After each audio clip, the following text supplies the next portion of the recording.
Hello नमस्कार, मैं हूं doctor Santosh Pandey, assistant professor Hindi विभाग, Firoz Gandhi college Raebareli. Exam special videos की सीरीज़ में मैं अपने सभी विद्यार्थियों का स्वागत करता हूं। आप जानते हैं कि मैं इस समय को करिकुलर एक्टिविटीज़ के तहत योगा नामक क्लास रिकॉर्ड कर रहा हूं। योग विषय पर रिकॉर्ड कर रहा हूं अपनी क्लासेस, योग एंड फिजिकल एजुकेशन दोनों को मिक्सचर करके। पिछली क्लास में पिछली मेरी पहली क्लास थी, उसमें मैंने योग का अर्थ, परिभाषा और उद्देश्य पर बात की थी, और वो क्लास मैंने आपको व्हाट्सएप ग्रुप पर, टेलीग्राम ग्रुप पर और इस चैनल पर मैंने वो शेयर कर दी है, अपलोड कर दी है। आप उसे पढ़ लिख रहे होंगे। आज हम एक दूसरी क्लास पर रिकॉर्ड करने चल रहे हैं, और यह दूसरी क्लास जिसका शीर्षक होगा, जब आपको ये यूट्यूब पर मिलेगा तो इसका शीर्षक उसमें लिखा रहेगा। शीर्षक होगा इसका योग, उद्भव, विकास एवं इतिहास। यानी हम आज ये देखेंगे कि जो योग विद्या है या योग है, ये इसका उद्भव और विकास कैसे हुआ, इसके इतिहास को हम देखेंगे कि यह प्राचीन काल में कैसा रहा, वैदिक काल में कैसा रहा, दर्शन काल में कैसा रहा, उपनिषद काल में कैसा रहा, और आधुनिक काल में, आज की डेट में, वर्तमान समय में ये कैसा है। ठीक, तो उद्भव और विकास का मतलब क्या हुआ कि कहाँ से ये प्रारंभ हुआ और आज तक ये किन किन रूपों में हमारे सामने आया है, और आज इसकी वर्तमान में स्थिति क्या है। इस संबंध में हम इस प्रश्न पर विचार करेंगे। ठीक, तो पिछली क्लास में मैंने योग के बारे में मोटा मोटा आपको सब बता दिया था कि योग से तात्पर्य क्या है, उसकी परिभाषाएं क्या हैं और उसके उद्देश्य क्या हैं। आज हम योग की ऐतिहासिक पृष्ठभूमि के संबंध में कुछ अपनी बात रखेंगे।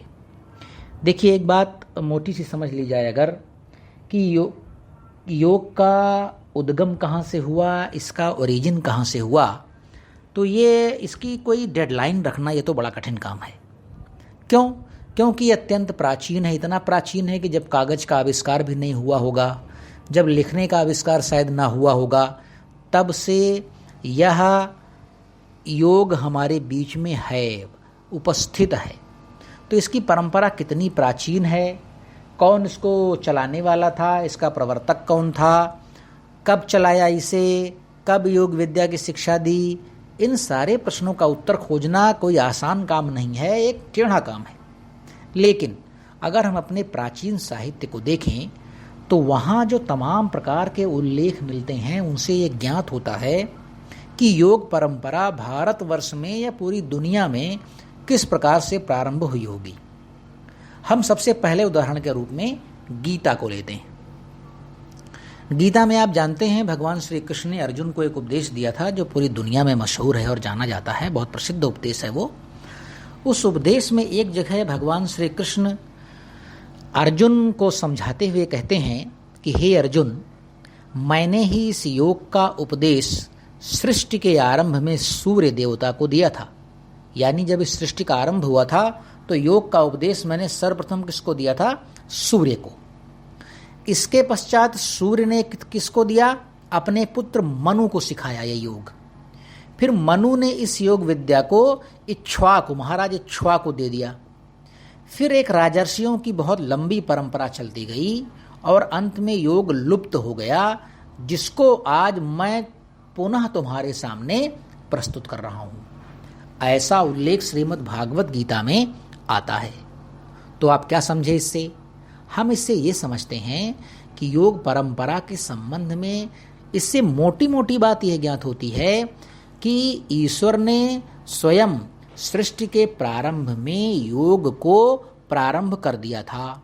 योग विद्या को किसी दूसरे को डिलीवर कर दिया था, सिखा दिया था, लेकिन वो टाइम क्या था, वो डेट क्या थी, इस संबंध में हम कुछ कह नहीं सकते।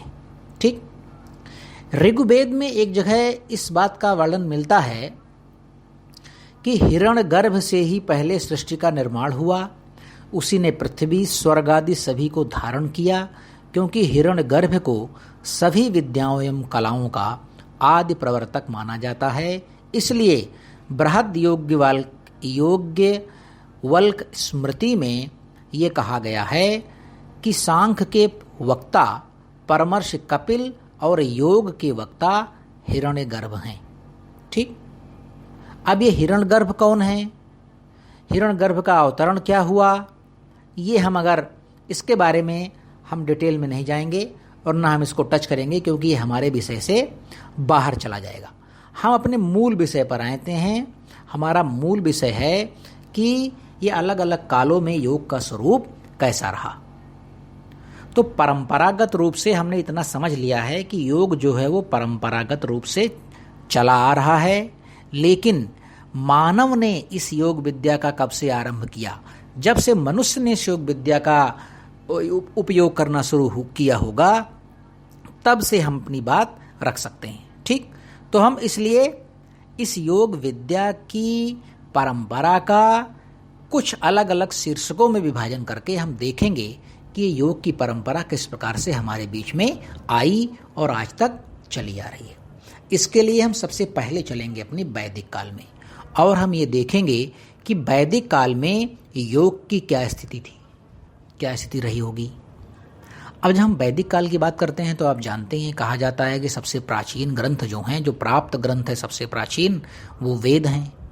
ये दुनिया के सबसे प्राचीनतम ग्रंथों के रूप में जाने जाते हैं। ठीक, ऐसा माना जाता है कि वेदों को ऋषियों, मुनियों और योगियों ने अपने आत्मबल एवं आत्मज्ञान के द्वारा इसे हमें उपलब्ध करवाया। एक मान्यता ये भी है इस संबंध में कि सृष्टि के आदि में सृष्टि के प्रारंभ में वेद विश्व के प्राचीनतम ग्रंथों के रूप में जाने जाते हैं। साथ ही ये भी माना जाता है कि प्राचीन समय में ऋषि मुनियों ने इसे अपने तपोबल और आत्मज्ञान से, ईश्वरीय ज्ञान से इसे प्राप्त किया था। ठीक, अब इन वेदों की संख्या आप 4 है, जानते हैं, ऋग्वेद, यजुर्वेद, सामवेद और अथर्ववेद। वेदों में कई जगहों पर इस बात के स्पष्ट प्रमाण मिलते हैं कि योग के संबंध में हमारे वेद क्या कहते हैं। ये एक दो जगह नहीं, कई कई जगह वेदों में योग के संबंध में लिखा हुआ प्रमाण हमारे सामने उपलब्ध होता है। ठीक, हालांकि उसका वैसा डिटेल में वर्णन नहीं है जैसा आज हम योग को देख रहे हैं, लेकिन योग के संबंध में मोटी मोटी बातें वहां पर जरूर कही गई हैं। अच्छा, वेदों में इसे मुख्य रूप से क्या कहा गया है? प्राण विद्या। योग विद्या को वहां कहा गया है प्राण विद्या या ब्रह्म विद्या कहा गया है। वेदों में वर्णित ब्रह्म विद्या को आगे चलकर के विद्वानों ने योग विद्या का नाम दे दिया। वेदों में वर्णित जो ब्रह्म विद्या थी या प्राण विद्या थी, जिसे आज हम योग विद्या के नाम से जानते हैं, प्राचीन विद्वानों ने आगे चल करके इसे क्या किया? योग का नाम दे दिया।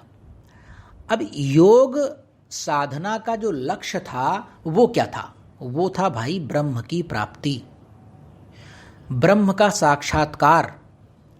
क्यों? क्योंकि वैदिक संहिताओं ने ब्रह्म को ही सर्वशक्तिमान, सर्वव्यापक, हर जगह विराजमान रहने वाला, निर्विकार, निर्गुण, अखिल अलख निरंजन जैसे नामों से पुकारा है।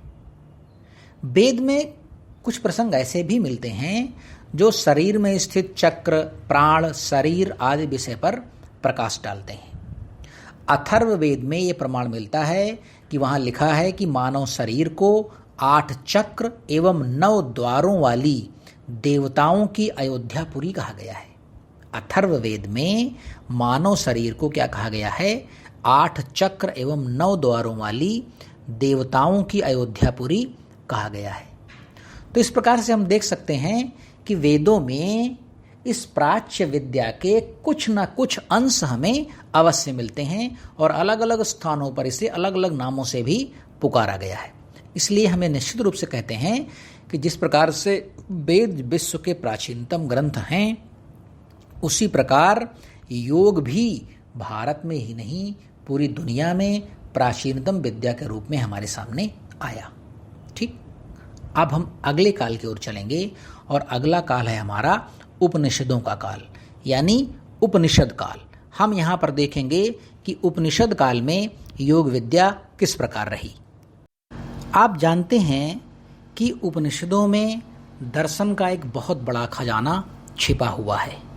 ठीक, लेकिन एक बात यहाँ पर हम समझ लेना जरूरी है कि उपनिषदों में जिस योग का वर्णन मिलता है वो कोई कंटिन्यूअस या कोई सीरीज में नहीं मिलता है कि आज एक क्लास, कल दूसरी क्लास, परसों तीसरी क्लास।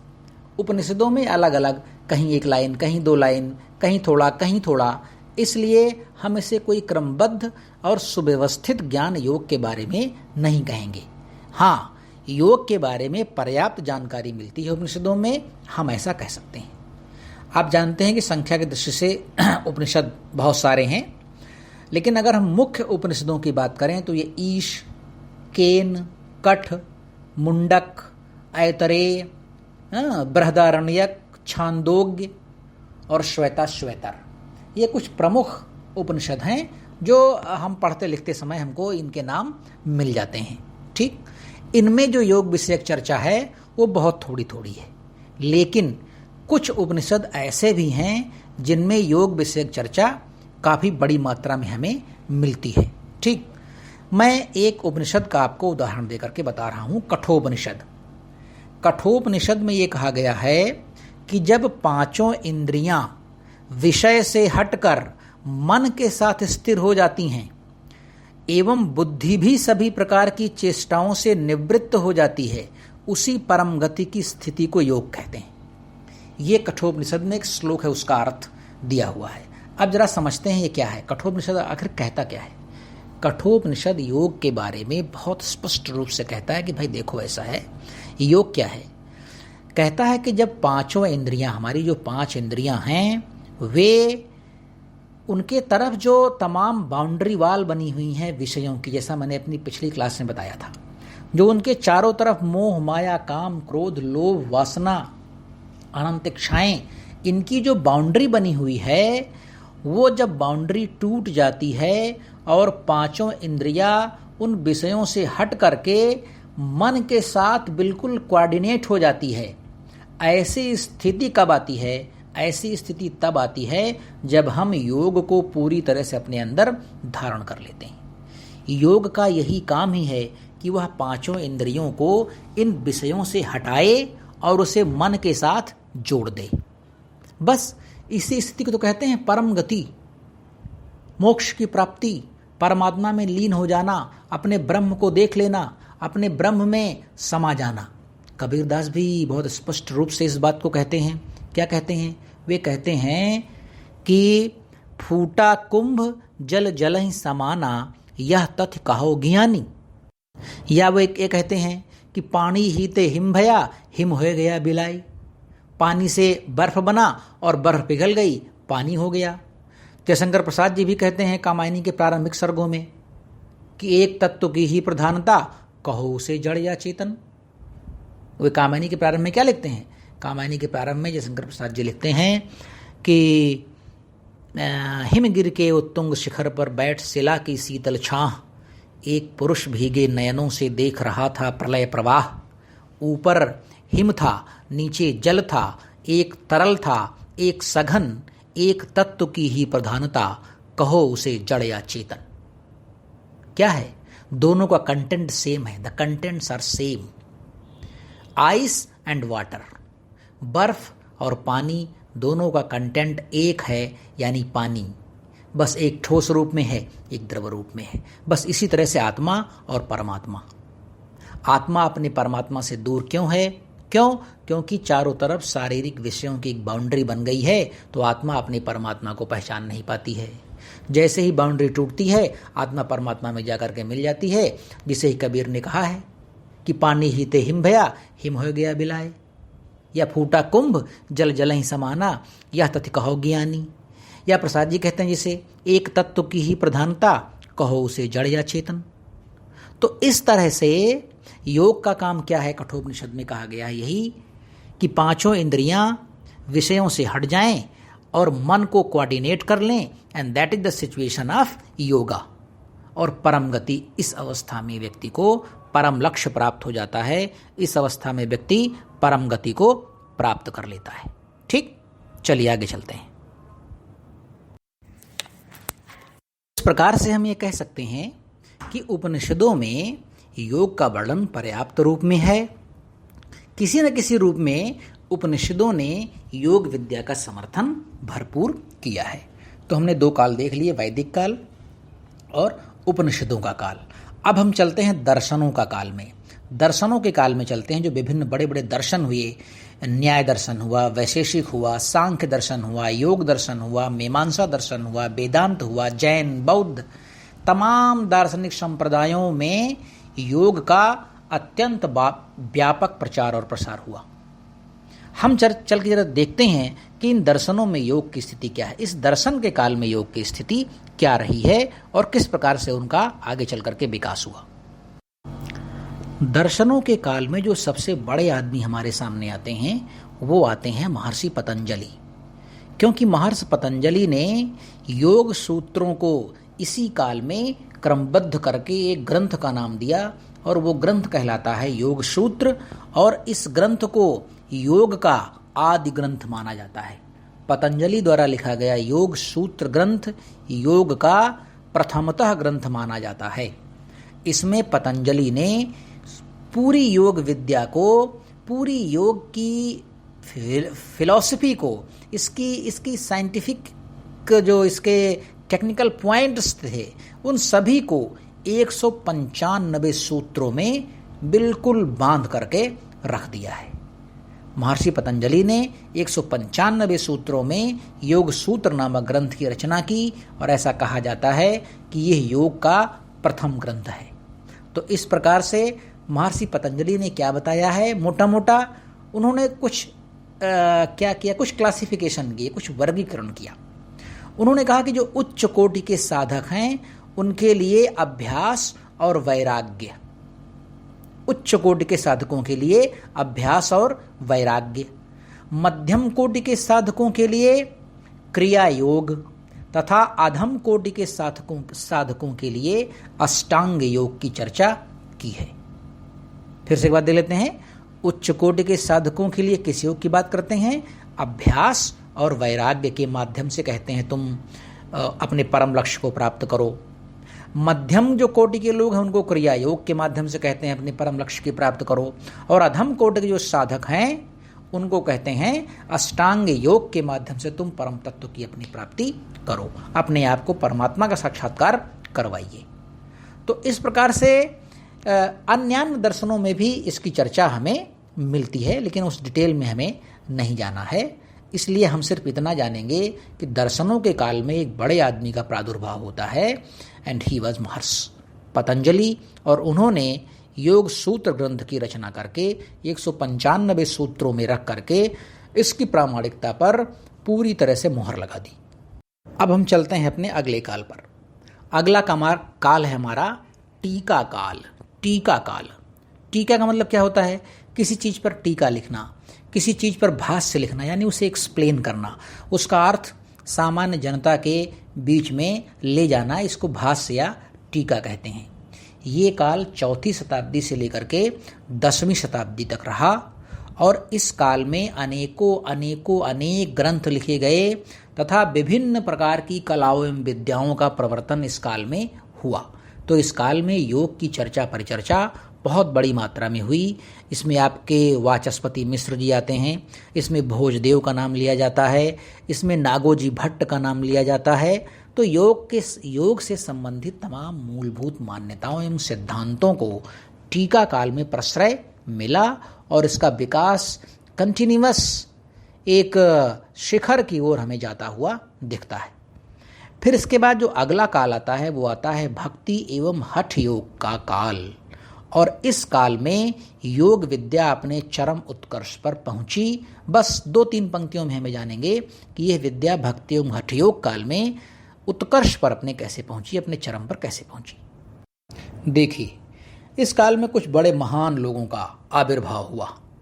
10वीं शताब्दी से लेकर के 19वीं शताब्दी तक के इस काल में आप जानते हैं बहुत बड़े आदमी संत कबीर, एक और बड़े आदमी संत तुलसी जैसे 2 बड़े संत इस काल में आविर्भूत होते हैं, इनका जन्म होता है।